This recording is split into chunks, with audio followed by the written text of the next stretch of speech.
So this one slide really demonstrates the transformational capability of the FBC, that's the fluidized bed concentrator, as compared to the RTO, that's the Regenerative Thermal Oxidizer.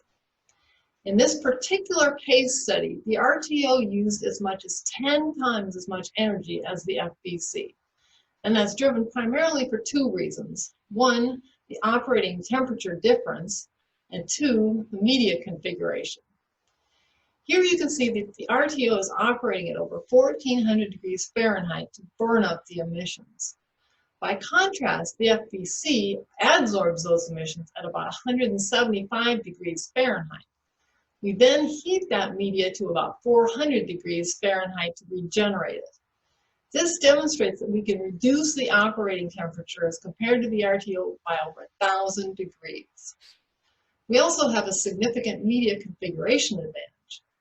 In the RTO, they use these ceramic saddles that are very brittle. It takes about 8 feet of media in the RTO, and there's 2 beds, so 2 times 8 is 16 feet of total media depth through which that process air has to be passed.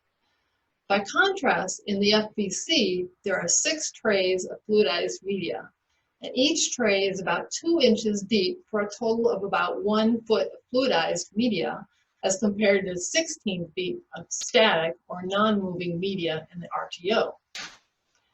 This means that the differential pressure across the adsorber in the FBC is significantly reduced as compared to the pressure across the RTO. Our pressure is about 3.5 inches as compared to 10 to 20 inches in the RTO. This variation is due to varying degrees of plugging that can occur in the RTO. So this means that we can use a 300 horsepower fan as compared to a 1200 horsepower fan in the RTO, which drives the electrical savings. Also, as there are 2 beds in the RTO and there's only 1 bed in the adsorber, that means that our system is approximately half the size as compared to the RTO. This means less steel and less weight, as well as a smaller footprint.